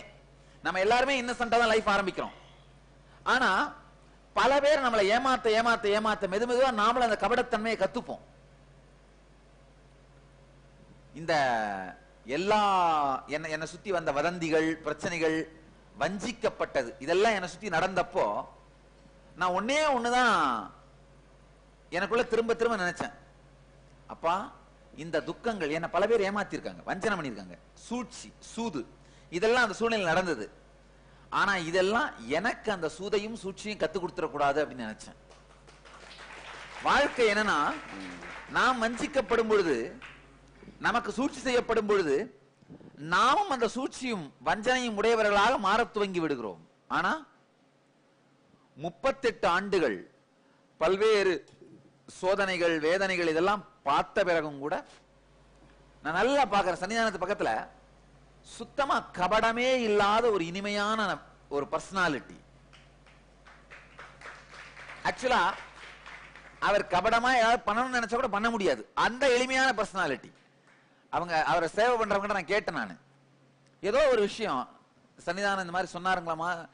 நான் சொன்னேன், சன்னிதானம் வந்து எதுவும் தப்பாலாம் சொல்லலம்மா, சன்னிதானம் சொல்லிலாம் நான் எதுவும் உங்ககிட்ட பேசுறேன் நினைக்காதீங்க அப்படின்னு சொன்னேன் நான். உடனே அந்த பக்தர் சொன்னாங்க, சன்னிதானத்துக்கு ஓட்டவை அதெல்லாம் கபடம்லாம் ஒண்ணும் இருக்காது அப்படின்னு. அதாவது பக்கத்தில் இருக்கிறவர்கள் கூட ரொம்ப தெளிவா இருக்கிறாங்க. சன்னிதானம் கபடம் இல்லாதவர், கபடம் இல்லாமல் நேரடியாக எதையும் டீல் பண்றது, ஸ்ட்ரெயிட் ஃபார்வர்டா டீல் பண்றது. ராமகிருஷ்ணன் ரொம்ப அழகா சொல்வாரு, மனதையும் முகத்தையும் ஒண்ணாக்குறது, அதுதான் கலியுகத்தின் தவம்னு சொல்றாரு ராமகிருஷ்ணன். அவருடைய முதல் உபதேசமா சொல்றாரு, அவர் காளிகிட்ட பிரார்த்தனை பண்ணும்போது சொல்லுவாராம், அம்மா நல்லது கெட்டது ரெண்டும் உன் காலடியில வச்சிடுறேன், பாவம் புண்ணியம் ரெண்டையும் உங்ககிட்ட விட்டுறேன், எல்லாமே உன் காலடியில வச்சிடுறேன், ஆனா சத்தியத்தை மட்டும் நான் விடமாட்டேன் அப்படின்னு வரான். எல்லாத்தையும் கொடுத்துறேன், ஆனா சத்தியத்தை விடமாட்டேன். ஏன்னா அந்த கபடத்தன்மை இல்லாமல் இருக்கின்ற எளிமைத்தன்மை, எளிமையான சுபாவம், அது பல்வேறு ஜென்மங்களாக செய்த தவத்தினாலே வருவது. அவருடைய அதாவது நல்லவர்களுக்கு நல்லவர்களா இருந்து என்னென்னவோ கொடுத்திருக்காரு. நேற்று கார்ல வரும்போது சன்னிதானம் சொல்லிட்டு இருந்தாங்க, யாராவது ஒருத்தர் சமூக சேவை செய்யறாங்கன்னா லட்சக்கணக்கில் பணம் கொடுத்திருக்காங்க சன்னிதானம். இவங்க சமூக சேவை பண்றாங்க. நேற்று வரும்போது சொல்லிட்டு இருந்தாங்க, ஒருத்தருக்கு 4 கிலோ தங்கம் அப்படியே எடுத்து கொடுத்திருக்காங்க. ஏன் சாமி அப்படின்னு நான் கேட்டேன், ஏன் சாமி 4 கிலோ தங்கம் கொடுத்தீங்க? அவங்க சொசைட்டிக்கு நல்லது பண்றாங்க, சமூகத்துக்கு ஒரு நல்லது செஞ்சுட்டு இருக்காரு, என்னால நேரடியா செய்யறதுக்கு டைம் இல்லைன்னா இந்த மாதிரி செய்யறவங்களுக்கு பணமா கொடுத்துருவேன். பல பேருக்கு லட்சக்கணக்கான கோடிக்கணக்கான பணத்தை கொடுத்துருக்காங்க நல்லது செய்யறவங்களுக்கு, சமூகத்துல சேவை பண்றவங்களுக்கு. அதே மாதிரி வம்பு பண்றவங்கள ஓட ஓட விரட்டி இருக்காங்க, வம்பு பண்றவங்கள ஓட ஓட விரட்டி இருக்காங்க. பல பேருக்கு சமூகத்தில் நல்லது செய்யற காரணத்துக்காக கோடிக்கணக்கான சொத்துக்களை கொடுத்திருக்காங்க. இந்த இடத்துல இருந்து நீங்க நல்ல வேலைகளை செய்யுங்க, சமூகத்துக்கு நல்லது செய்யுங்கன்னு.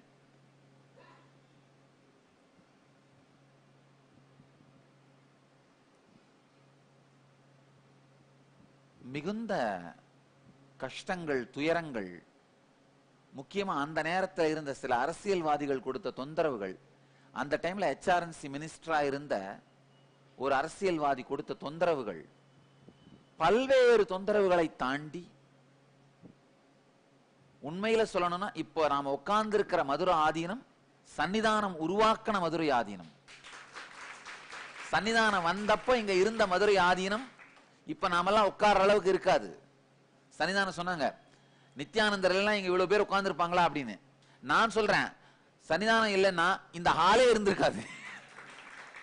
ஏன்னா இது எல்லாமே சன்னிதானம் வந்து உருவாக்குனது. சன்னிதானம் வர்றதுக்கு முன்னாடி இந்த இடத்துல பெரிய ஒரு இரும்பு கொட்டடி இருந்தது, இரும்பு தொழிற்சாலை இருந்தது. 24 மணி நேரம் சத்தம், தூசு, வெப்பம். சின்ன அந்த பூஜை மடம் மட்டும்தான் பழைய அந்த கருங்கல் தூணால் எப்ப வேணா யார் மேல தலைமையெல்லாம் விழுந்துரும். அந்த மாதிரி ஒரு பாழடைந்த தோற்றம் இருக்கின்ற அந்த பழைய போட்டோஸ் எல்லாம் சிலதெல்லாம் பார்த்தேன். அந்த மாதிரி ஒரு சின்ன பூஜை மடமும் ஒடுக்கமும் மட்டும்தான் இருந்திருக்கு. அதை கிளீன் பண்ணி வைக்க கூட ஆள் கிடையாது. மொத்தமே 80 ரூபாய் தான் வருமானம். சன்னிதானத்துக்கு முந்தைய சன்னிதானம் சமாதி ஆனப்ப மொத்தம் பேங்க் பேலன்ஸ் 800 ரூபா. சன்னிதானம் என்கிட்ட சொன்னாங்க 400 ரூபா. 400 ரூபா 400 ரூபா, வெறும் 400 ரூபா.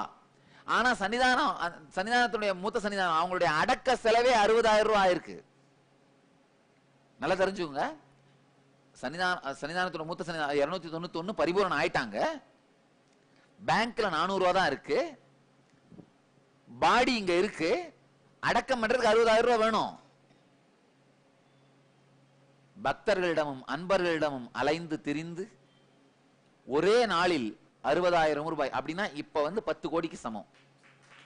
அப்ப 60,000னா இப்ப 10 கோடிக்கு சமம்.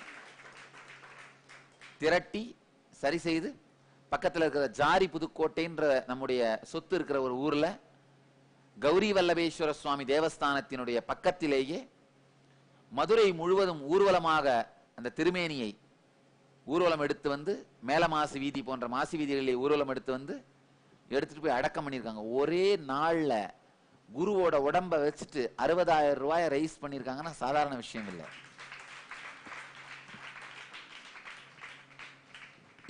இப்போ இருக்கிற மொத்த ஆதீனமுமே சன்னிதானம் உருவாக்கினது. கீழே இருக்கிற நீங்க பாக்குற கிரானைட் கல்லோல பதிச்சு வச்சிருக்காங்க பாருங்க. இதெல்லாமே சன்னிதானம் பண்ணது.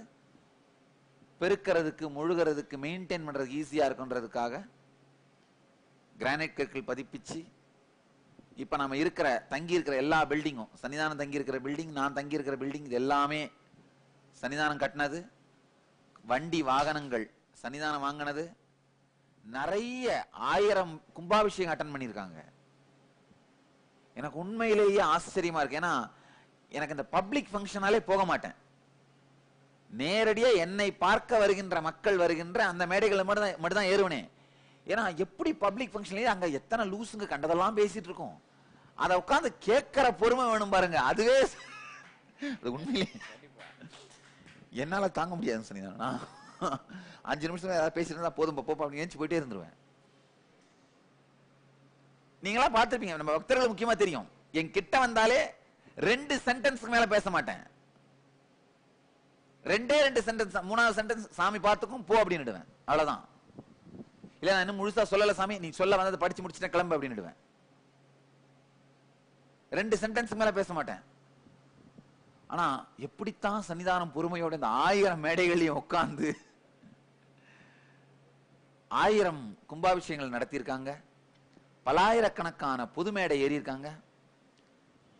38 ஆண்டுகளில் எனக்கு தெரிஞ்சு குறைஞ்சபட்சம் 5000 பொது மேடையாவது ஏறி இருப்பாங்க. ஆயிரக்கணக்கான பொது நிகழ்ச்சிகள்ல கலந்து குரல் கொடுத்திருக்காங்க. சமய பிரச்சார பணிகள். ஆக்சுவலா சன்னிதானத்தினுடைய வரலாறை பத்தி எனக்கு முழுசா தெரியாது. இப்போ அந்த ஸ்கேன் பண்ணிட்டு இருக்கிறோம். நியூஸ் பேப்பர் கட்டிங்ஸ்லாம் ஸ்கேன் பண்ணி ஆர்கனைஸ் பண்ணிட்டு இருக்கோம். கீழே ஒரு மியூசியம் வைக்க போறோம். சன்னிதானத்துடைய வாழ்க்கை வரலாறு 5 ஆண்டா தொகுத்து ஒரு 8 பிரிவா பிரிச்சு, ஏன்னா 40 ஆண்டு ஆயிட்டதுனால 8 பிரிவா பிரிச்சு அந்த நியூஸ் பேப்பர் கட்டிங்ஸ் எல்லாம் வச்சு ஒரு அழகான மியூசியம் பண்ண போறோம். அதுக்காக ஸ்கேன் பண்ணி எனக்கு அனுப்பிச்சிட்டு இருக்காங்க. நான் பார்த்துட்டு இருக்கேன். என்னுடைய பிரம்மச்சாரிணிகள் அந்த வேலை பண்ணிட்டு இருக்காங்க. இன்னும் முடியல. இன்னைக்கு காலையில சன்னிதானத்துக்கு ப்ரூஃப் காமிச்சோம், டெம்ப்ளேட் காமிச்சோம். அந்த வெப்சைட் எப்படி வரப்போகுது, எப்படி அந்த மியூசியம் வரப்போகுதுன்னு அதை பார்க்கும்பொழுது மலைப்பா இருக்கு. எவ்வளோ வேறுபட்ட சூழ்நிலைகள்ல என்னுடைய லைஃப்ல என்னுடைய கருத்துக்கு மாற்று கருத்து இருக்கிறவங்க இருக்கிற மேடைக்கு நான் போனதே கிடையாது. எப்பவும் போக மாட்டேன். ஆனா சன்னிதானம் அப்படியெல்லாம் இல்லாம நாத்திகர்கள் இருக்கிற மேடைக்கெல்லாம் கூட போய் அவர்களோடு எல்லாமும் கலந்து பேசி பழகி, அது ஒரு பெரிய பொறுமை வேணும். அது மாதிரி ஒரு அபாரமான பொறுமையோடு நாத்திகர்கள் இருக்கின்ற மேடையில் எல்லாம் சென்று அமர்ந்து, ஏன்னா நாத்திகர்கள் விபூதி வாங்க மாட்டாங்க, வணங்க மாட்டாங்க, மரியாதையோட கூட சன்னிதான பேரை சொல்ல மாட்டாங்க. இங்க வந்திருக்கின்ற எழுந்தருளி இருக்கின்ற வார்த்தையெல்லாம் சொல்ல மாட்டாங்க. அந்த மாதிரியான மரியாதை குறைபாடுகளை எல்லாம் கூட பொறுத்து 38 ஆண்டுகளை ஆண்டு முடித்து விட்டிருக்கின்றார். என்னுடைய வயசை விட 4 வருஷம் சன்னிதானத்துக்கு அனுபவம் ஜாஸ்தி. நான் பிறப்பதற்கு முன்பாகவே பட்டத்திற்கு வந்து விட்டார்கள்.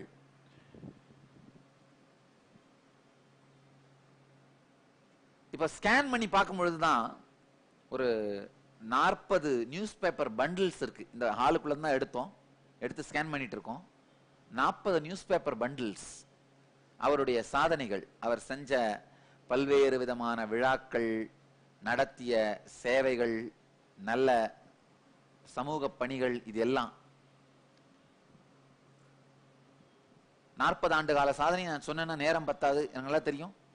முக்கியமா மெடிக்கல் கேம்ப் வந்த டாக்டர்ஸ் எல்லாம் வேற வெயிட் பண்ணிட்டு இருக்கீங்க ஆசீர்வாதம் வாங்கிட்டு போறதுக்காக. நேரம் கருதி முடித்துக் கொள்ளுகின்றேன். ஆனா இன்னும் 2 மாதத்துக்குள் சன்னிதானத்தினுடைய 40 ஆண்டு கால வரலாறு, அவருடைய சாதனையும் வெப்சைட்டாவும் மியூசியமாவும் வந்துரும். ஸ்கேன் பண்ணி ஒர்க் பண்ணிட்டு இருக்கிறோம்.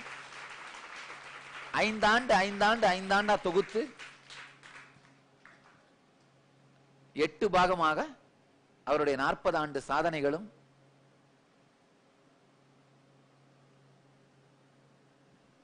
வெளிவரும்.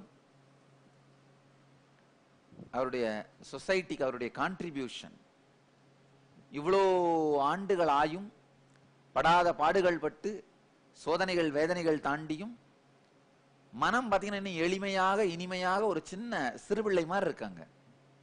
கவலை இல்லாம நிம்மதியா இருக்காங்க.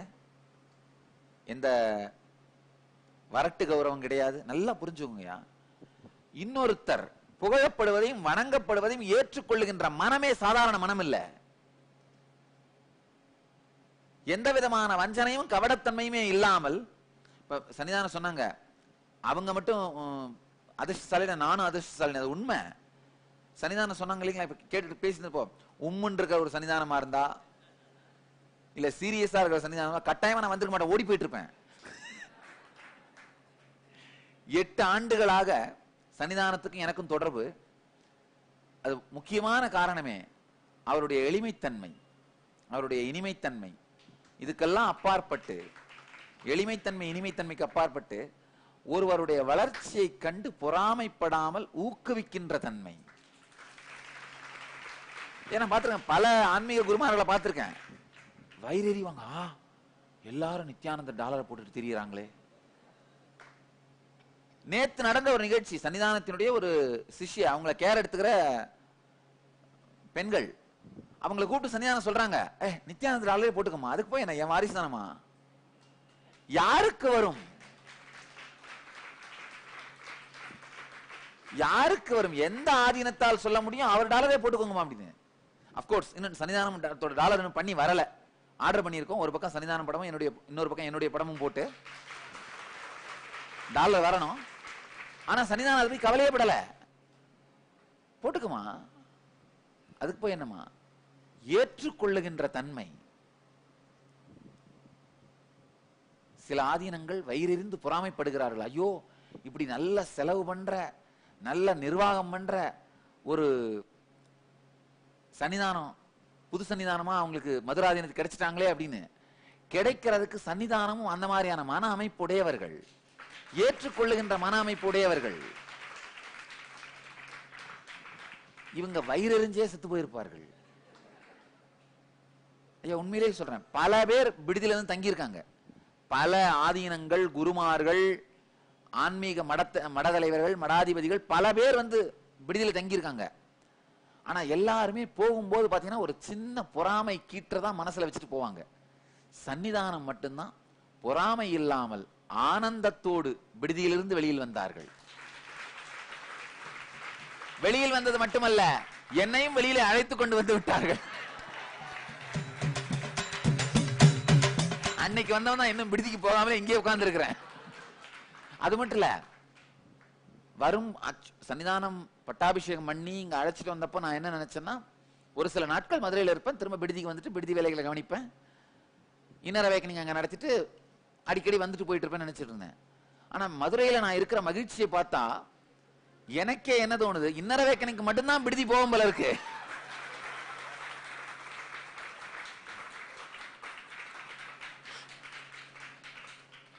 அது மட்டுமல்லாமல் இந்த மதுரை ஆதீனம், இந்த காம்ப்ளெக்ஸ் இது வந்து ஆதீனம் காம்ப்ளெக்ஸ் அப்படி. இதையும் எதிரில் இந்த சந்நியாச பயிற்சி மையம், மதுரை ஆதீனத்துக்கான தம்பிரான்கள் சன்னியாசிகள் பயிற்சி மையம், ஒரு யூனிவர்சிட்டி மாதிரி. இந்த ரெண்டையும் 5 அடுக்கு அரண்மனையைப் போல, மீனாட்சியினுடைய அரண்மனையைப் போலவே அமைப்பதென்று முடிவெடுத்திருக்கின்றோம். அந்த வேலைகள் வேற துவங்க போகுது.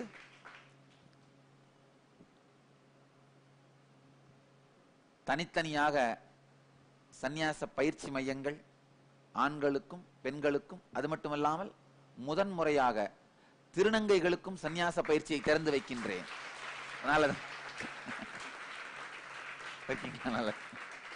முதன்முறையாக எல்லோருக்கும், திருநங்கைகளுக்கும் சந்நியாச பயிற்சியை திறந்து வைக்கின்றேன். மனிதர்களாக பிறந்த எல்லோருக்கும் சந்நியாச பயிற்சியும் ஆன்மீக பயிற்சியும் திறந்து விடுகின்றோம். ஜாதி மத இன பேதமின்றி 4 துறைகளில், அதாவது சிவாச்சாரியார்கள் பூஜை செய்வதற்கு, அடுத்து மேடை ஏறி ஆன்மீகத்தை பற்றி இந்து மதத்தை பற்றி பேசுகின்ற பிரச்சாரகர்கள், அடுத்து தம்பிரான்கள் எனப்படும் சன்னியாசிகள், அதற்கு அடுத்ததாக ஆக்டிவிஸ்ட் சொல்லுவோம், இந்து இயக்கங்களை நடத்துவதற்கான தலைவர்கள். இவர்களை 4 பேரையும் உருவாக்குகின்ற ஒரு வைதீக பாரம்பரியத்தை உடைய ஒரு பல்கலைக்கழகத்தை உருவாக்குவது. நல்லா தெரிஞ்சுங்க, மதுரை ஆதீனம் வேதாந்தத்தை உருவாக்கிய சங்கரருக்கும் சித்தாந்த நூல்களை எழுதிய குருஞான சம்பந்தரை விட பல 100 ஆண்டுகள் மூத்தது. அதனால் வேதாந்தமும் சித்தாந்தமும் எங்களுடைய கிளைகள், மதுரை ஆதீனத்தின் கிளைகள். மதுரை ஆதீனத்திற்கு பின்னால் வந்தவைதான் வேதாந்தமும் சித்தாந்தமும். யாரோ அவதூறாக எங்கள் மீது மதுரை ஆதீனத்தின் சம்பிரதாயம் சித்தாந்தம் என்று திணித்திருக்கிறார்கள். உண்மையில் ஞானசம்பந்தர் வந்தபொழுது சித்தாந்தம் என்கின்ற வார்த்தையே இல்லை. அது மட்டுமல்ல, அது மட்டுமல்லாது சித்தாந்தத்தின் நூல்கள் 14மே 13ஆம் நூற்றாண்டில் தான் எழுதப்பட்டிருக்கின்றன. ஞானசம்பந்தருடைய நெறி வேத நெறி. திரும்ப ஞானசம்பந்தர் சொல்றாரு, 4 வேதம் கற்றவன் நான் சொல்றாரு தன்னை. வேத நெறி தழைத்தோங்க மிகு சைவ துறை விளங்க. அதனால வைதீக சைவம் தான் மதுரை ஆதீனத்தின் சம்பிரதாயம்.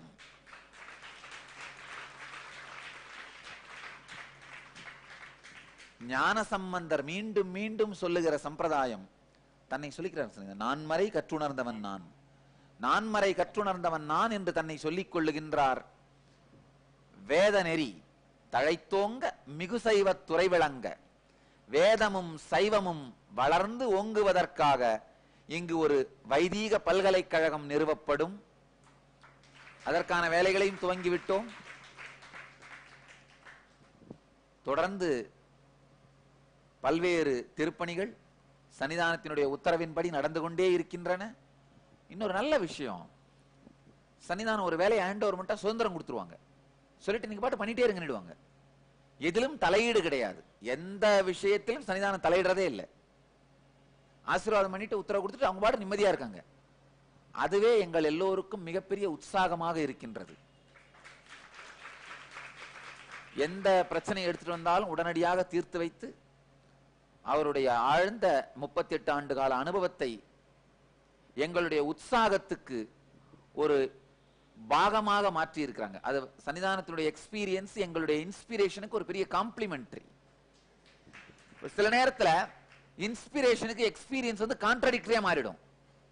அப்படி இல்லாம சன்னிதானத்தோட எக்ஸ்பீரியன்ஸ் 38 ஆண்டு கால அனுபவம் எங்களுடைய உற்சாகத்துக்கு ஒரு காம்ப்ளிமெண்டா மிகப்பெரிய சப்போர்ட்டா இருந்து மதுரை ஆதீனத்தின் பணிகள் அதனால்தான் முழு வேகத்தில் நடக்கின்றன.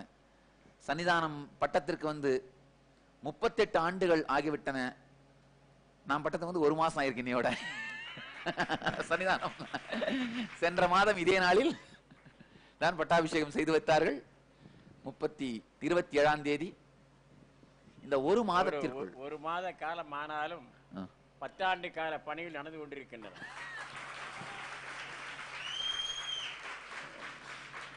அது முழுக்க முழுக்க சன்னிதானத்தினுடைய அருளாசினாலும் அவருடைய உத்தரவினாலும் தான். ஒரு மாத காலத்திற்குள் எல்லா 4 ஆலயங்களை புனரமைப்பதற்கான பிரம்மச்சாரிகள் அந்தந்த ஊருக்கு சென்று விட்டார்கள். நான் நேத்தே சொன்னது போல சன்னிதானம் அவர்கள் அவர்களுடைய சொந்த வீடு 4 வீடுகளையும் மக்களுக்கான மருத்துவமனையாக நடத்துவதற்காக நன்கொடையாக அளித்து விட்டார்கள். அந்த வேலைகளும் நடக்க துவங்கிவிட்டது. அதுக்கு மேல இன்னொரு ஃப்ளோர் கட்டி நடத்த ஆரம்பிக்க போறோம். அந்த பணிகள் துவங்கிவிட்டன. இன்னைக்கு திருவண்ணாமலையிலிருந்து சர்வேயர் டீம் வந்துட்டாங்க. எல்லா லேண்டையும் சர்வே பண்ணி வேலைகளை துவங்குவதற்கு பல்வேறு திருப்பணிகளை நடத்துவதற்கான ஒரே காரணம் சன்னிதானத்தினுடைய உத்தரவும் அருளாசியும் தான். இன்னைக்கு அதே மாதிரி இனிமையாக மருத்துவ முகாம், இலவச மருத்துவ முகாம் நடந்தது.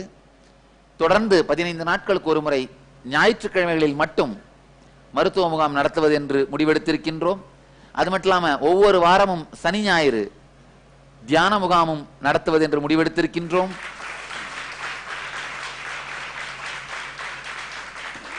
பல்வேறு ஆன்மீக சமுதாய சேவைகள் தொடர்ந்து நடைபெறும்.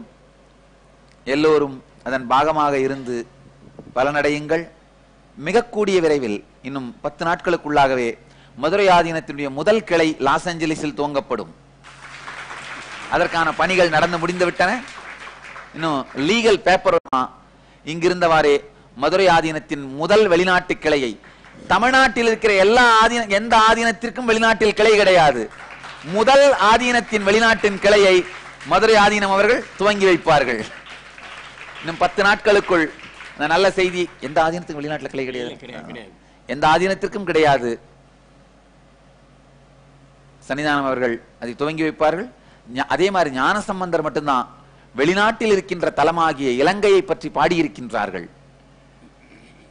வேறு யாரும் இந்தியாவுக்கு வெளியிலே இருக்கின்ற தலத்தை பற்றி பாடியிருக்கின்றார்களா எனக்கு தெரியாது. ஒருவேளை பாடியிருந்தாலும் ஞானசம்பந்தருக்கு பிறகுதான் பாடியிருப்பார்கள்.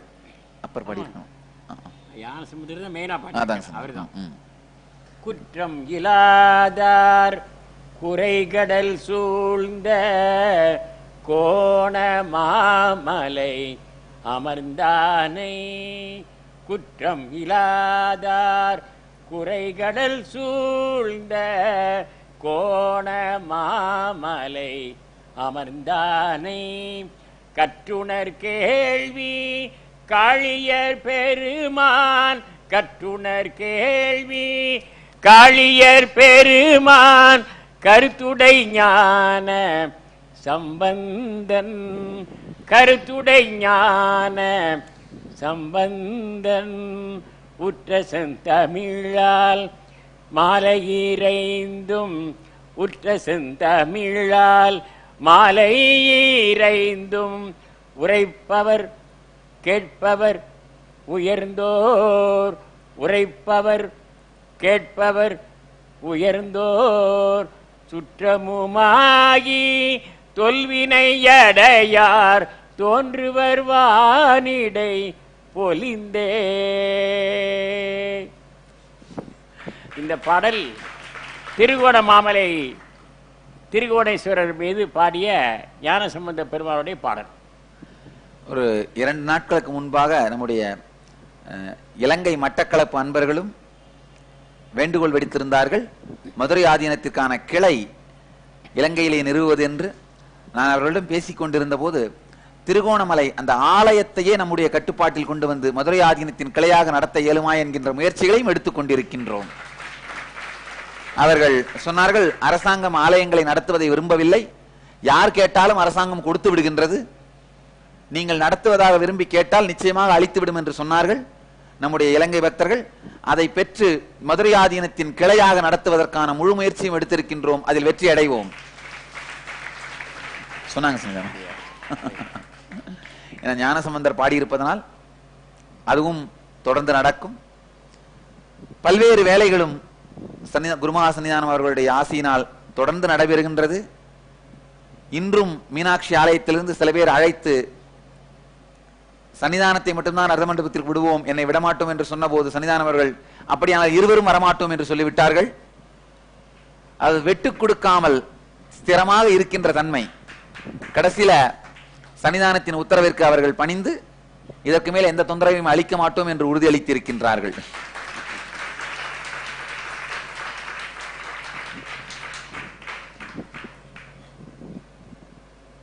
இன்றைய நிகழ்ச்சிக்கு தொண்டைமண்டல ஆதீனம் அவர்கள் வரவேண்டியதாக இருந்தது. ஆனால் அவர்கள் திருவாரூரிலிருந்து கிளம்பி வருவதற்கு சற்று நேரமாகிவிட்டதனால் நாளை காலை பத்திரிகையாளர் சந்திப்பு நடைபெறும் 12 மணி அளவில். அதில் தொண்டைமண்டல ஆதீனம் அவர்களும் கலந்து கொள்வார்கள்.